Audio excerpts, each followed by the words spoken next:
Kā tev liekas? Es uzņēmīga? Man liekas, ka jā, un vispār man liekas, ka visas martas ir uzņēmīgas. Zini, kas ir? Mums šeit būs iespēja par to drusku pārliecināties. Pierādīt. Jā, braucam uz Silmačiem pie Martas. Un Vārīsim ziepes. vārīsim ziepes. Tieši tā.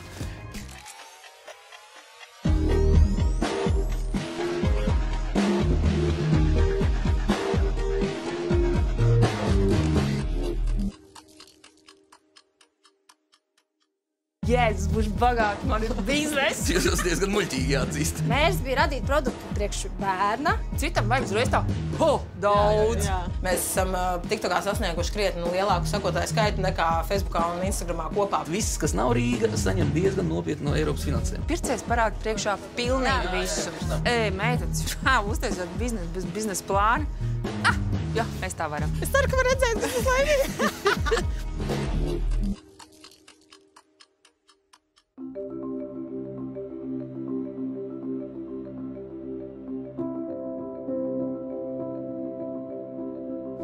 Tad tu vēlreiz ietu tieši to pašu ceļu, ja tev tagad būtu tāda iespēja. Jā, noteikti, bet es iespējams pat būtu ātrāk lēmusi par labu tam, ka es veltu visu savu enerģiju tikai savā uzņēmumā. Jā. Jo tas tiešām atgriezieniskā saite tam ir, jā. Cik tu ieguldi, tik arī nāk atpakaļ, un kamēr es strādāju tikai pa darbdienu vakariem, arī pirmie tie 4-5 gadi bija tāds vairāk, Hobijs. Jā, hobijs un tāda, neliela papildus ienākuma. Marta Šulce savulaik strādājusi kādā Ilģu ciema aptiekā, bet nu jau vairākus gadus Baldonē savās mājās Silmačos vāra ziepes un gatavo dabīgo kosmētiku. Doma par savu uzņēmumu man nekad nav bijusi. Tas atnāca tā netīšām. Es biju pabeigusi Stradiņos farmāciju un strādāju aptiekā, gatavoju dažādas zāļu formas, dermatoloģiskās zieds, deguna piliens. Un tā bija man mīļākā dienas daļa. Es tā kā to pārējo aptiekas darbu vienkārši darīju darīšanas pēc, bet kad es varēju apsēsties klusumā, paņemt dažādas aktīvās vielas, to visu samikstēt, sajaukt kopā. Tā ir māksla. Jā, aromāti dažādi un krāsas, un tas viss tāds tik meditatīvs process. Un tad es nolēmu, ka jāpamēģina arī kosmētiku uzražot. Bet es nevarēju visu laiku saņemties sev kaut ko ražot. Un varētu teikt, ka viss sākās ar bārdu. Jo manam vīram bija tāda pamatīga bārda ataugus. Un šito vajag kopt. Un uzražoju bārdu ceļus. Man liekas, ja es tev pareizi atceros, tas bija arī tavs sākuma viss produkts. Jā, tikai uz vīriešiem. Tā kupla bārda gadījumā nelieto. Es cenšos, bet es vēl esmu savējā zīmola meklējumā. Ok, jā. Nu, lūk, un es sāku ar to. Un, tas viss bija tā pus pa jokam, bet tad padāļāju paziņām, draugiem, visiem ļoti patika un iereģistrējos Facebookā, uztaisīju to zīmolu profilu saucamo. Un patiesībā veikali sāk rakstīt, lūdzu sadarbību jūsu produkts, un tad vairs nebija atpakaļceļ, bija jāiet uz uzņēmumu reģistru. Viss jāreģistrē un jātaisa savus uzņēmumus. Bet man šī doma bija, ka es nevēlos vienkārši ražot kosmētiku, kaut arī man tas ļoti patīk. Es vēlos, lai tam būtu kaut kāds papildus pienesums un vērtība. Un tas mērķis ir palīdzēt ar savu nelielu ārtavu samazināt plasmasas apjomu pasaulē. Un man šķita, ka vislabākais veids, kā nepatērēt plasmasu, ir vienkārši to neizmantot. Un mēģināt rast alternatīvas. Un forši, ka ir atrast citu formātu kosmētikai. Tas ir cietais formāts, kas palīdz iepakot šo produktu vai nu kastītē, kas ir kartona kastīte, vai alumīnijā, vai stiklā. Tas man ļoti lepna patiesībā, ka es šogad esmu atradusi tūbu ražotāju, kur tūbs ir kompostējums. Šito pēc tam var... Kā tagad jūties? Tas ir sejas vitinātājs. Šis ir diezgan muļķīgi jāatzīst. Bet nekas es uzsmērēšu pa virs sejas krēmu, un tad to neredzēs varbūt tik ļoti. Droši. No Latvijas teātra krāvējas Krodardienām Silmačos uzņēmums nekādu papildus popularitāti negūst. Latvijā drusciņi vaicā, kāpēc tā, bet patiesībā arī mēs šobrīd ļoti daudz par to komunicējam, gan sociālajos tīklos stāstam, rādam ēku, stāstam vēsturi. Šī ir patiesībā vairāk kā 100-gadīga ēka. Nepārcenties, ka iespējams, ka augot tev nāksies no šeit pārvākties prom. Tad... Es gan plānoju izmantot teritoriju šeit. Tad ir ok. Uzņēmuma internetveikalā tiek veikta aptuveni 10 pasūtījumu dienā, bet ārpus Latvijas no Silmačiem ceļo 4 līdz 5 pasūtījumi nedēļā. Lielākais pārsteigums uzsākot uzņēmējdarbību bijusi nepieciešamība iejusties dažādās lomās. Nebūs tā, ka es tikai varēšu darīt to, kas man patīk stāvēt pie katla un vārīt kosmētiku. Man būs, protams, arī jāmenedžē sociālajie tīkli, man būs jādara lietvedības darbs, jākārto papīru, grāmatvedības iesniegšana. Šī ir interesanta lieta. šajā kontekstā ir 2 veidi uzņēmēji. Viena ir tie, kuriem ļoti patīk kaut ko darīt, tāda kā tu, piemēram, un tāpēc viņi uztais uzņēmumu, lai varētu labāk to darīt.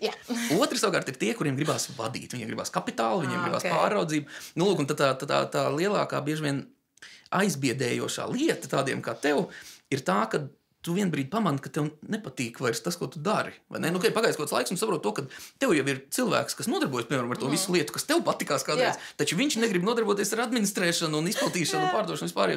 Nu, un tādās reizēs man ir ieteikums nedaudz paciesties, jo tāpēc, ka tu varēsi pieņemt vadītāju savu uzņēmumā. Nu redz, jā. Un tajā brīdī tev būs direktors, tev piedrošā uzņēmumā, un tu varēsi nākt atpakaļ. Tu varēsi pārskatīt visu. Tieši tā, tu varēsi nākt atpakaļ pie savas kosmētikas taisīšanas, un viss būs superīgi. Bet ir dienas, kad es pats tiešām varu vairāk gatavot kosmētiku, bet ja manas būtu jādara pilnīgi katru dienu no rīta līdz vakaram, gan jau, ka man ātri apnikt. Tā kā ir forši, ka ir tie darbi, ko var darīt pie datora, ir forši, ka ir darbi, kur var parosīties. Tāpat kādam ir jāsalok kastītes, un reizēm tā arī esmu es. Martas uzņēmumā šobrīd daudz un dažādos amatos strādā kopumā 3 cilvēki, un apgrozījums sasniedz 70 000 eiro gadā. Un šī ir mūsu ražošanas telpa. Šī ir telpa, kur notiek maģija. Mans lielākais atklājums un pārsteigums, sākot uzņēmējdarbību, ir tas, cik patiesībā uzņēmējdarbība ir radošs process.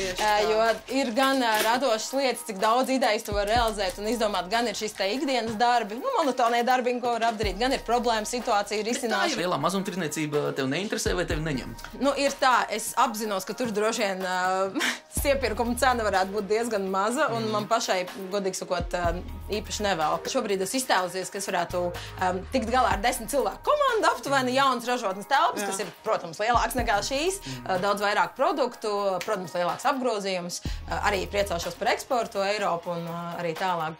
Lielāko daļu savu klientu Marta atradusi sociālajā tīklā TikTok. Izrādījies, ka daudziem cilvēkiem interesē, kā taisa ziepes. Mēs esam TikTokā sasnieguši krietni lielāku sakotāju skaitu nekā Facebookā un Instagramā kopā 6 gados. Tā kā jā, tas ir tāds foršs kanāls. Un tā ir arī ļoti forša komūna. Tur tiešām cilvēki viens otru iedvesmo un mums ir paveicies, ka mēs tur laikam nesatiekam tos nīgros latviešus, kas kaut ko atnāk un grib pakomentēt. Nīgrais latvietis jau nesaprot TikTok. Viņa nīgrums ir tas, kas viņu no TikTok aizbiedē prom. Kas ir kaut jaunieši? Kas ir tāds vispār? Es labāk Facebook apsēžos. Jā, tas ir saprotams. Mēs patiesībā TikTok vidē mēs ļoti daudz rādam no savas ikdienas. Ļoti bieži cilvēki nopērk mūsu produktu nevis tāpēc, ka viņš ļoti patīk, protams, arī ļoti patīk, bet vairāk viņš pērk tāpēc, ka viņš redz to gala cilvēku, kas stāv aiz šī produkta. Mēs mūsdienās par patērētājiem runājam kā par cilvēkiem, kas ir savas dzīves filmas galvenās lomas tēlotāji. Un viņiem vairāk šobrīd kā stāsts interesē tas, kā tu vari palīdzēt viņam būt par labāku sevi. Un tāpēc es pieņemu, ka tas ir tāds vēlme asociēties. Mēs esam drusku pat tā ir tāda projicētā mērķa auditorija. Es reizēm jautāju cilvēkiem, kā tev liekas, cik daudz no cilvēkiem, kas paņem enerģijas dzēriena skārdeni no plaukta, cik daudz ir ekstrēmo sporta veidu sportisti? Neviens. Bet tieši tā. Bet viņi grib asociēties. Tu nevari sākumā pateikt, es būšu šitāds cilvēks, bet tev nav neviens no kā noskatīties. Un tāpēc es uzskatu, ka tu dari dubult darbu. Tu gan taisi biznesu, gan taisi sabiedrību.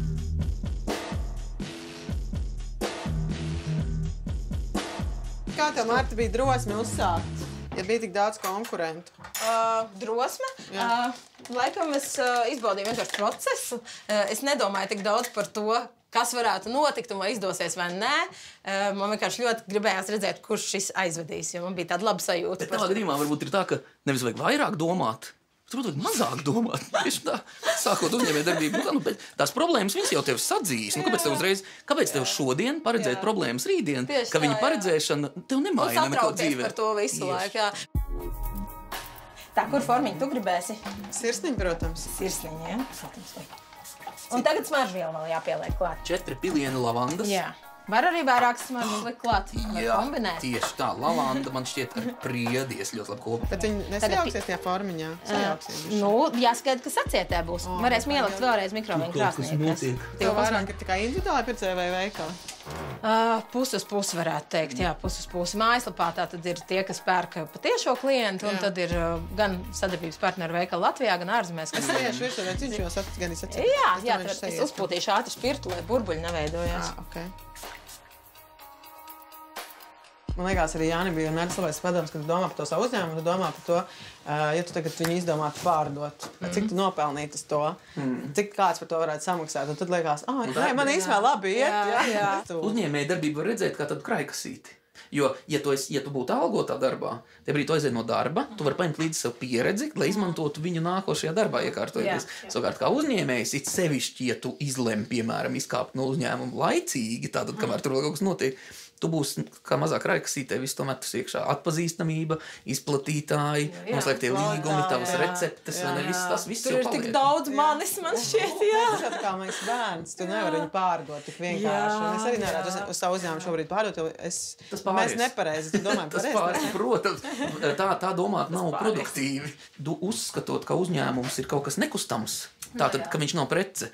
Tajā brīdī mēs reizēm esam tendēti uzlikt to slogu par lielu. Aptuveni tā kā, bet bez mazliet tiešām redzēt viņu kā savu bērnu, kurš ir jāglābj no visa, kas vien viņam var notikt, un tajā brīdī tu saproti to, kāpēc es šeit pūlos. Un tad tu vienbrīd aizdomājies, šis vienkārši papīru mantu kopums, nekas jau vairāk tas nav. Un reizēm ir labs arī tāds skatu punkts, vai ne?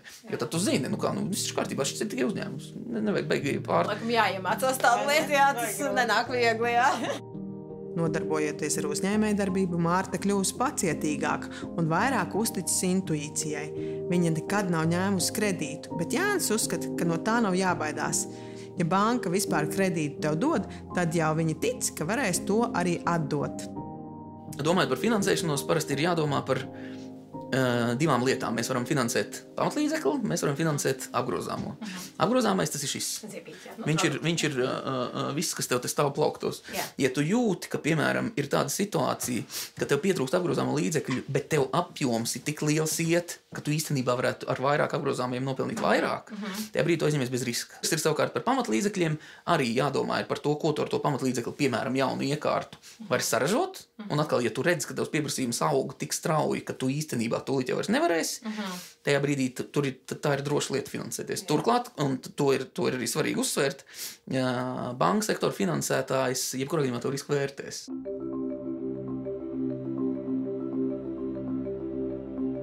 Baldona jau tā neizstās pēc tādas silīcija ielēs vai pēc kādas tur ielēs. Bet te ir tā iedvesmojošā radošā enerģija. 100-gadīgas vecas lauku ēkas, zaļums, mežs tepat blakus ir. Marta šo uztaisīs par parafīnu ielai. Parafīni. Vai tev bija nauda sākumā? Silmača kosmetikas tap par 1 eiro. Tas 1 eiro uzņēmies. Jā, tagad jau palielināja pamatkapitālu. Nē, sākumā 1 eiro. Jā. Protams, sākumā visi brīvie līdzekļi gāja uz uzņēmumu, bet tas arī kaut kā diezgan veiksmīgi uzreiz vai nu pa nulēm vai nelielos plusos bija. Tad man likās, hei, šitā ideja strādā. Ir vērts taisīt to savu darīšanu? Ir vērts taisīt, ja tev tas tiešām no sirds patīk, un tu redzi sevi to darot kā laimīgāku cilvēku. Un tu esi laimīga? Es esmu, jā. Super.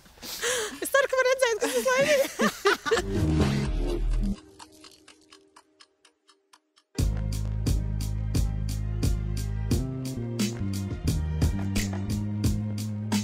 Kas tikai nav, pasties, visur deg gaismas, visur strādā cilvēki. Viss pelna naudu. Viss pelna naudu. Tie uzņēmumi šeit ir tādi, kurus savā mūžā vispār nedz. Nevar iedomāties, par ko viņi nodarbojās. Latvieši nav slinki, bet viņi ir bailīgi. Līdz ar to ļoti daudz, kas nav, neuzdrīkstamies darīt, ja? Un tas ir tas, kas mums vienmēr, vismaz mani motivējas, daram savādāk. Un tad, kad pa mums smējās, meitenes, uztaisot biznesu bez biznesa plāna, mēs tā varam.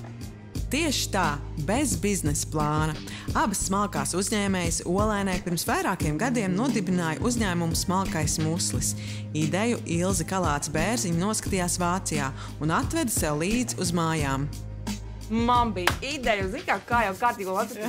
Jēzus, būšu bagāti, man ir bizness, man ir ideja, man ir visu. Galvenais, vienam nevajag stāstīt. Nevajag stāstīt? Nē. Nu, kā Ieva, ne? Draudzene, mēs bijām pirms tam runājuši, ka, ko tik mēs varētu izdarīt? Tagad es tā.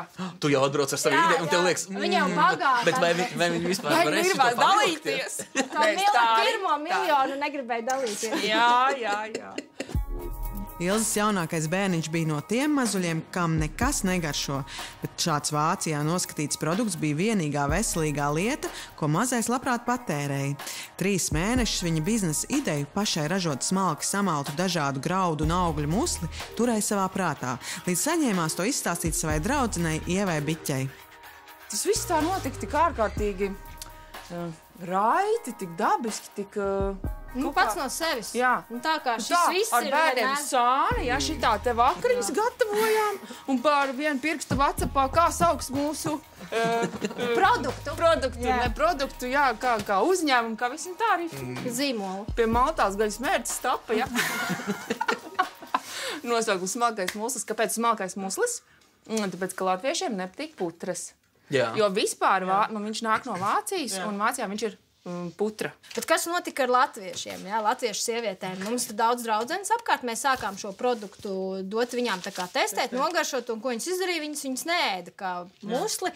Jo, īstenībā latvietim nepatīk arī muslis, ne tikai putra. Un viņi sāka viņu izmantot miltu vietā. Mērķis jau bija radīt šo produktu ne jau kā biznesu. Mērķis bija radīt produktu priekš bērna, pēc tam arī mani bērni ēda un lēnām arī draudzenēm. Un tas, ka viņš aizgāja mums pa priekšu, mēs viņam skrējām pakaļ.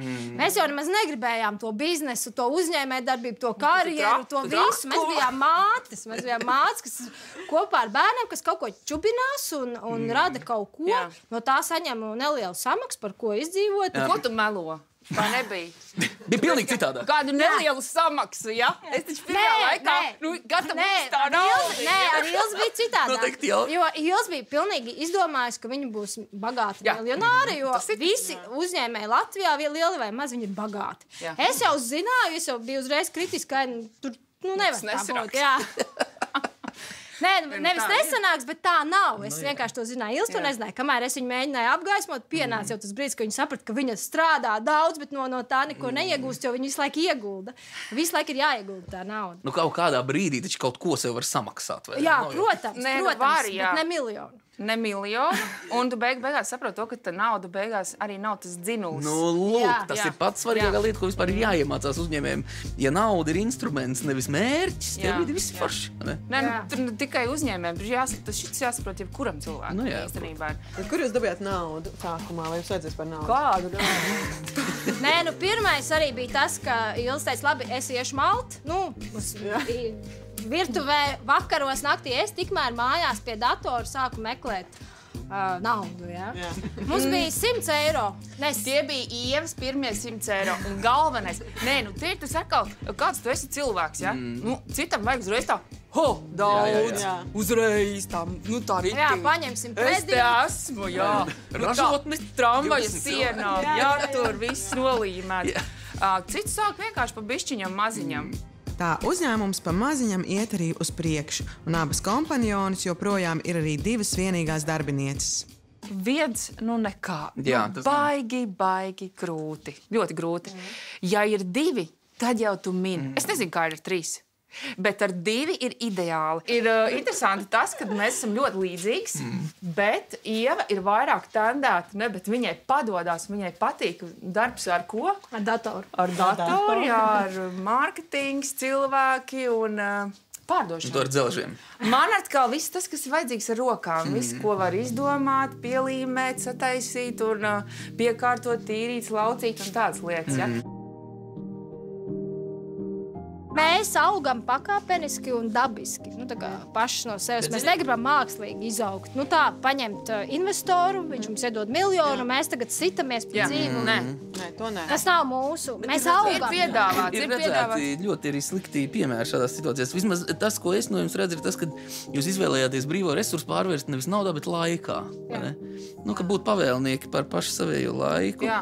Kā man vīrs saka, mēs esam dzīves stilu uzņēmums. Jā.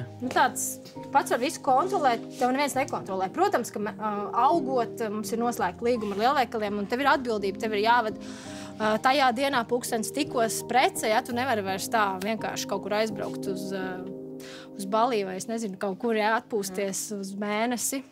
Jo kādreiz nekas tāds nebija. Kādreiz mēs bijām daudz brīvāki, šobrīd mums ir atbildība. Ja mēs ņemtu darbinieku, tad Ievai būtu vairāk jāstrādā. Tas nozīmē, ka vairāk būtu jāpārdod. Vispirmā, nav jau māksla saražot, nav māksla paņemt darbiniekus. Māksla ir pārdot. Jā. Tik, cik tu saražo. Latvija ir maza, viss pa liela mēd maizi. Cik jums vispār ir produktu variācijas? Es skatos, ka katrā maisiņā kaut kas cits ir. Jā, mums ir 6 garšas un arī šādas te buņģiņas un arī tādi tā kā mazāki iepakojumi. Okay. Abas uzņēmējas gūst prieku kopā strādājot un novērtē arī to, ka savu uzņēmējdarbību attīstījušas tieši Olainē, nevis Rīgā. Rīgā, man liekas, ir vajag viegli pazust. Bet Tā kā tādā Ņujorkā. Jā. Nē, un būsim pavisam godīgi, ne Rīgā arī pie naudas var vieglāk tikt. Jā, Mums tieši tā. arī visi atbalsta Rīgā taču Protams. Nē. Mums neviens atbalsta nav no Rīgas. Laukos viss notiek Laukos sirsnīgi. mēs esam kohezējamais reģions. Pirmkārt, sāksim ar to. Rīga tiek uzskatīts, ka Eiropas līmenī jau ir attīstīta, bet viss, kas nav Rīga, saņem diezgan nopietni no Eiropas finansēm. Šī ir mūsu virtuve. Arī neesam pirkuši neko pa savu naudu. Nē. Tas man 10 000 caur Olainas pašvaldību. Šis ir atkal caur citu grantu. Un tas ir Ievas darbs. Jā, To darīja. es rakstu. Viņa man visu sagādāja. Tu esi projekta cilvēks. Viņa man pasaka, ko viņai vajag. Es uzreiz meklēju projektu, sarakstu. Parasti mēs šo te projektu uzvaram un iegūstam finansējumu un nopērkam. Nu, šobrīd ir tā, ka liekas, ka viss ir izsmelts. Mēs vairs neesam jauni, tāpēc mums vairāk nekas tā kā nepienākās. Bet vēl joprojām mēs esam telpās, kurš... Lauka atbalsta dienests. Tur nav, viņi pēc vecuma nerēķina. Lielākais pavērsiens uzņēmuma attīstībā bija nonākšana Rīmī lielveikalu plauktos. Tomēr tikt līdz šim darījumam nav bijis viegli. Abām nekā nav izdevies dabūt atbildīgā darbinieka kontaktus, līdz ieraudzījuši, ka par produktiem atbildīgais cilvēks uzstāsies kādā seminārā. Pat nezinājām, kas runās. Nē, nekā. Bet tikai redzējām, ka ir cilvēks. Jā, tieši tā. un Rimi pārstāvs. Un, Tā bija sieviete. Jā, un kad mēs ieraudzījām, ka runās sieviete, tas bija yes! Nu, jau ir viens punkts. Toaletē var iet, vai ne?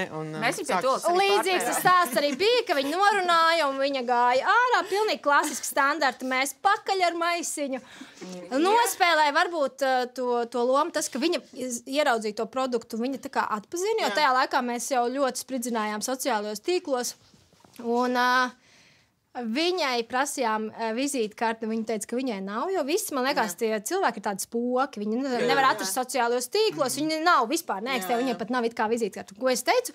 Viss kārtībā, uzvaniet manai kolēģei Ilzei, un viņa saglabāsies. Nu, ko viņa darīja? Nu, protams, ka viņai mobilais ir, viņa nevarēja teikt, man nav. Ilze gan par šo notikumu kādu laiku bija aizmirsusi, līdz iezvanījās viņas telefons. Un tad sekoja grūtākais. Ļoti īsā tempā divatā bija jāsaražo 6000 mušļu iepakojumu. Pēc tam jau nāca Air Baltica piedāvājums piedalīties konkursā par iespēju piedāvāt savu produktu uz lidmašīnas borta. Un abas devušās savu musli prezentēt ekspertu komisijai. E-pastā rakstīts, ka uz borta ir karsts ūdens. Un nekas cits. Es atvainojos, kurš mūsli ēd ar karstu ūdeni? Mūsli labi, ja kāds vispār ēd. Mēs priecājamies par katru, kas ēd, ja? Bet Labi, par dārgu naudu tur augšā ar karstu ūdeni. Kāds jums cik karsts ūdens, cik grādi? Jo, protams, man nekāda saprašana nav. Bet es jums parādīšu tagad tā, ja? Šitā te. Un tas tagad ir mūsu smūtīs, Nē, ja? tur jau tā arī Un pēc bija. 5 minūtēm jums būs putra. Tātad 2 vienā. Smūtīs putra, ja? Un viņi stāv. Garšīgi, jā. Trendīgi, Forši. smūtīs, trendīgi. Vegāni. Vegāni. Jā. Un tā Tā arī mums bija aizvarēja reāls būt smūtīs. vesela aģentūra, kas šito visu ir strādājusi. Tas nekas, ka tas bija. Jā. Triks. Tikko uztaisīts kaut kas. Triks, kur Jā, mēs mēs nebijām tikām, mēs pārliecināti. izturējām konkursu. Jā, vai mums mājaslapā tajā brīdī nebija, un bija daudz māmiņas, kas brauc kaut kur lidoja. Viņas teica, mēs izpirkām visus putrus, kas bija uz borta. Stāsts ir tāds, ka cilvēki parāda, pircējs parāda priekšā pilnīgi visu. Tieši tā. Tev svarīgākais ir turēt ausis vaļā, jā, un turēt ausis vaļā un nerunāt pretī. Sākotnēji gājām runāt ar kādu, tā teikt, biedru. Biedrs teica, jā, ļoti laba doma, meitenes jūs foršas. Mēs abas divas atkal bijām kopā. Un viņš saka, bet ziniet, kā ir. Nē, nu jūs jau tagad esat foršas. Jūs tagad kā roks. Bet es jau redzu, ka jūs pēc brīža paliksiet kā pops. Mums tagad tur jau tāds... Jā. Nekļūstam par popu, Un ik pa laikam mums ir tā, nē, šito mēs nevaram, tad mēs būsim kā pops. Aiziet, esam roķīgas. Tagad mums ir jāiedomājas to, ka ceļš no roka uz popu, acīm redzot, šeit ir domāts kā ceļš leju. Leju. Jā, nē, ir vienkārši cilvēki, kas to redz kā ceļu Kādēļ? augšu. Tāpēc, ka roks visu laiku, kas tiek radīts, viņš kaut kur Roks būs aktuāls, plus-mīnus. Jā, viņam ir vērtība. Viņam ir absolūti savādāka. dvēsele. Kaut kas. Viņam ir produktā ir Pops dvēsele. atnāk un aiziet. Jā, tas gan. Viņš tāds ir uz mirkli un tad atkal. Vēl jautājums, vai jums ir konkurenti? Kā ir, man liekas, ka nav. Nu, nav, un ir dažreiz tā, ka pat ir bēdīgi, ka nav, jo konkurence ir tā, kas iedod, man liekas, tādu asinu, tur, Ilze, tur kaut kas tur, mums tagad jāskrien pa priekšu. Mums nav tā, ka kāds mums te, labi, varbūt konkurenti ir tie, kas, ar ko mēs esam vienā plauktā, Jā. tur brokastu pārstas, bet, nu, mēs viņus neuzskatām par konkurentiem, mēs esam maziņas, Mēs viņi ir savā. visi lieli, nu, īpaši lielveikalā. Un līdz ar to mums nav neviens tāds, kas mums visu laiku dzenās pakaļ un saka, ka mēs jūs panāksim, ja? Tāpēc mēs esam tāds, kāds mēs esam, jo neviens mūs neapdraud, un mēs būtu īstenībā priecīgs, ja kāds kaut ko līdzīgu uzražot. Tad varbūt mēs sākam kārtīgi strādāt. Jā. Kā jums liekas, vai jebkurš var būt uzņēmējs? Man apkārt ir draugi, kurus nekad mūžā nebūtu varējis iedomāties, ka uzņems. Jā, ir tagad saka, būs, esmu gatavs, taisu, varu. Jūs kalbojat kā iedvesmu cilvēkiem. Bet vispār forši tāda sajūta. Nu, ja arī tu neesi kaut ko tādu milzīgu paveicis, tad vismaz Sasniedz, kāds no jā. tevis iedvesmojās, un tas ir tāds, nu tā ir tā auga. Nu, iedvesmojās darīt, varbūt ne nopelnīt, bet darīt, jo, nu, Jo jā, tā redz, enerģija atnāk apakaļ. ja viņas var, tad es noteikti arī varu, un tad arī sāk kaut ko darīt. Jā. Jo mums apakšā nav ne matemātika, ne skaitļi, nu, kā daudzi baidās, ja? Jā. Nebaidīties, kļūdīties. No kļūdām var mācīties, bet jebkura kļūda var pārvērsties par veiksmi. Nu, tas arī Jā. ir tas faktors. Jo neviens tev pa galvu nestīs, tas vajag to Jā. atcerēties. Nu, un te ir tas, ka, ja tu esi pats sev, jā, neviens tev pa galvu nesitīs. Reizēm tas nav baigi labi, jo Nē, nu, tas ir visgrūtāk. reizēm pats sevi striktākais priekšnieks. Jā. vai ne? Tad es Ilzē dažreiz saku, atlaidi mani beidzot. Viņa saka, ne, atlaidi tu mani. Nevar nekā. Jā, nu nevar, nu jāstrādā. Bet tu izdzīvo tos visus, ja, tās grūtības, tās problēmas, viņas atrisinās, un tad atkal kaut kas jauns sākās. Un tad tu redz, mēs varam, Ilze, vairāk. Nu, tas ir ļoti interesanti. Tas izkrāso tavu dzīvi. Tā dzīves jēga, kvalitāte, pilnīgi savādāk, vērtības. Nu, tur viss mainās. Un cik ilgi, un cik tu tālu. Tu jau nekas, nu, tu saki, ka tu negribi būt lielā, ja? Kāda starpība? Man ir interesanti. Esmu laimīga.